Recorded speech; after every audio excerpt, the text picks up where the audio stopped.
बिस्मिल्लाहिर्रहमानिर्रहीम। अस्सलाम वालेकुम नाज़रीन, घर का डॉक्टर में खुश आमदीद कहते हैं।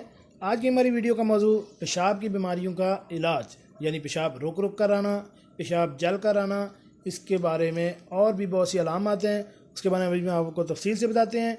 वीडियो शुरू करने से पहले मेरी आपसे रिक्वेस्ट है कि अगर आप मेरे चैनल घर का डॉक्टर पर नए हैं तो मेरे चैनल को सब्सक्राइब करें और साथ बेल आइकन का बटन भी प्रेस कर दें ताकि मेडिकल से रिलेटेड ऐसी भी मालूमाती वीडियो आपको बर वक्त मिल सके।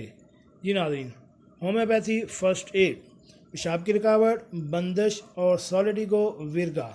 डॉक्टर मोहसिन साहब कहते हैं कि अगर गुर्दों की तकलीफ़ या किसी और वजह से पेशाब की बंदिश हो जाए, पेशाब बदबूदार आए, मकदार में कम आए, सुर्खी माइल हो, बूरा गाढ़ा तिलछत साथ खून का अखराज हो, गुर्दों में दर्द अमूमन नाज़रीन जो कि साइड पे हो जाता है, लेकिन ये कहते हैं कि अगर गुर्दों में दर्द हो जो आगे पेट और मसाना की तरफ भी जाए तो सॉलिडिगो विरगा और बर्बरस क्यू के 15 कतरे दिन में नीम गर्म पानी में दिन में 3 बार देने से पेशाब की बंदिश ख़त्म हो जाती है और कैथेटर ट्यूब जो कि पेशाब की नाली जिसे कहा जाता है उसके डालने की ज़रूरत पेश नहीं आती।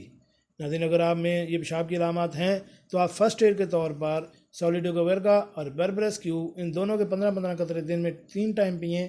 इंशाअल्लाह एक बार इस्तेमाल से ही आपकी ये पेशाब की रुकावट ख़त्म हो जाएगी और कैथेटर ट्यूब डालने से आपकी जान छूट जाएगी। नाज़रीन, कैसी लगी आज की हमारी मालूमाती वीडियो? उम्मीद है आपको पसंद आई होगी। मिलते हैं एक नई वीडियो के साथ। सलाम अलैकुम।